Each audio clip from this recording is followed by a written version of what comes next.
जय जय यीशु, जय जय यीशु, जय यीशु, जय जय यीशु। जय मृत्युंजय जयकार, सिरजनहार, पालनहार, तारणहार। जय जय यीशु, जय जय यीशु, जय जय यीशु, जय। प्रभु यीशु मसीह के मीठे और मधुर नाम में आप सबका अभिवादन करते हुए आज के मनन के लिए मैं आपका ध्यान मरकुस रचित सुसमाचार उसके अध्याय 8, 9 और 10 तीन अध्यायों में से 3 पदों को पढ़ने के लिए लेना चाहता हूँ, जहाँ प्रभु अपने चेलों को 3 बार अपने मृत्यु और जी उठने के विषय में सिखाते हैं। मरकुस 8 का 31। और वह उन्हें सिखाने लगा कि मनुष्य के पुत्र के लिए अवश्य है कि वह बहुत दुख उठाए और पुरनिये और महायाजक और शास्त्री उसे तुच्छ समझकर मार डाले और वह 3 दिन के बाद जी उठे। प्रभु अपने वचन के पढ़े जाने के ऊपर अपनी बहुतायत की आशीष दे। अगला पद है मरकुस 9 उसका वचन 31 और मरकुस रचित सुसमाचार 10वां अध्याय वचन 33 और 34। इन 3 पदों में प्रभु अपने स्वयं के विषय में 3 समान बातों को बताते हैं। 1 कि वह मनुष्य का पुत्र है, 2 कि वह मारा जाएगा, 3 कि वह तीसरे दिन जी भी उठेगा। आमीन। 3 बार 3 पदों में प्रभु इन 3 बातों को दोहरा कर जब बताते हैं, यही तो सुसमाचार है जिससे हमारा उद्धार हुआ है और उसी उद्धारकर्ता का हम इस प्रभु भोज के स्मरण विधि से प्रचार करते हैं। मेरे प्रियो, हर सप्ताह के पहले दिन प्रभु की आज्ञा का पालन करने प्रभु भोज के लिए जब हम इकट्ठे आते हैं, जिसके द्वारा हम उस मृत्यु का प्रचार करते हैं जिसने मृत्यु को हराया, जो मृत्यु के ऊपर जयवंत हुआ। पाप की मजदूरी तो मृत्यु है, लेकिन मृत्यु पर जयवंत यीशु प्रभु के कारण अब हम मृत्यु से जीवन में लाए गए हैं। इसलिए गीतकार के वह शब्द स्मरण आते हैं जहां लिखा है, मृत्यु के बंधन भंजनहारा, अक्षय जीवन देवनहारा, रोगिन शोकिन एक आधारा, जय जयकार, सृजनहार, पालनहार, तारणहार। इन 3 समान बातों के साथ साथ प्रभु इन 3 पदों में कुछ 3 विशेष बातें बताते हैं। सबसे पहले कि प्रभु यीशु मसीह का मृत्यु और जी उठना अवश्य है। दूसरी बात कि वह मनुष्यों के हाथों में पकड़वाया जाएगा। तीसरी बात कि वह महायाजकों और शास्त्रियों के हाथ पकड़वाया जाएगा कि उसे अन्य जातियों के हाथ में सौंपेंगे। 3 बातें। सबसे पहले यह अवश्य है।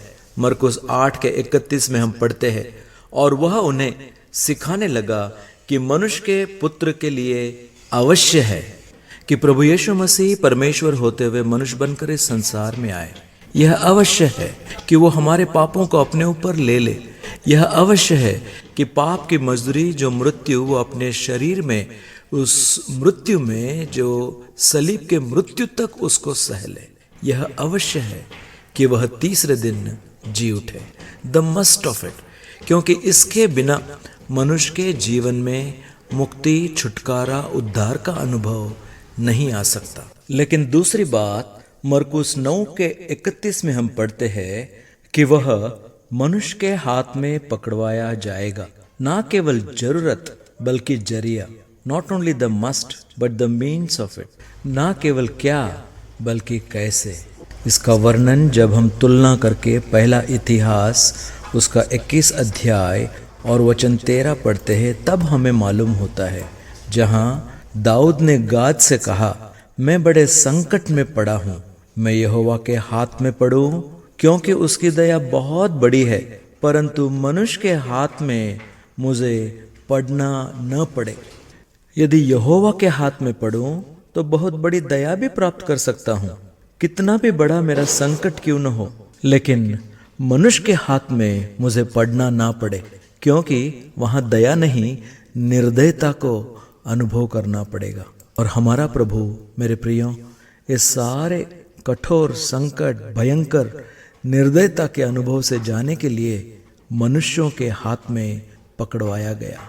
जरूरत जरिया। अब तीसरी बात मरकुस 10 के 33 और 34 में हम पढ़ते हैं कि देखो हम यरूशलेम को जाते हैं और मनुष्य का पुत्र महायाजकों और शास्त्रियों के हाथ पकड़वाया जाएगा और वे उसको घात के योग्य ठहराएंगे और अन्य जातियों के हाथ में सौंपेंगे और वे उसको ठट्टों में उड़ाएंगे और उस पर थूकेंगे और उसे कोड़े मारेंगे, उसे घात करेंगे और 3 दिन के बाद वह जी उठेगा।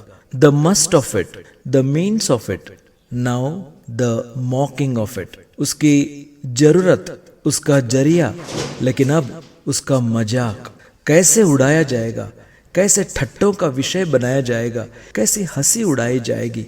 मेरे प्रियो, इसे समझने के लिए आप पहला इतिहास उसका 10वां अध्याय और 4 पद को पढ़ेंगे तो वहां शाऊल अपने हथियार ढोने वाले से कहता है, अपनी तलवार को खींचकर मुझे भोंक दे, कहीं ऐसा ना हो कि वे खतना रहित लोग आकर मेरी ठट्ठा करें। वो नहीं चाहता था कि ठट्ठा करने वालों के हाथों में, अन्य जातियों के हाथ में सौंपे जाने के कारण वो ठट्ठा का, निंदा का, अपमान का विषय बन पाए। जब हमारे प्रभु यीशु मसीह को वो सारी निंदा, सारे ठट्ठा, सारा दुख, सारे मनुष्यों के द्वारा किया हुआ सारा सहने के लिए प्रभु तैयार हुआ। ऐसे प्रभु का हम कितना धन्यवाद करें। यह समझकर उस प्रभु की आराधना करने में प्रभु आपकी, मेरी, हम सबकी सहायता करें। आओ हम यहोवा का धन्यवाद करें। मृत्यु के बंधन भंजन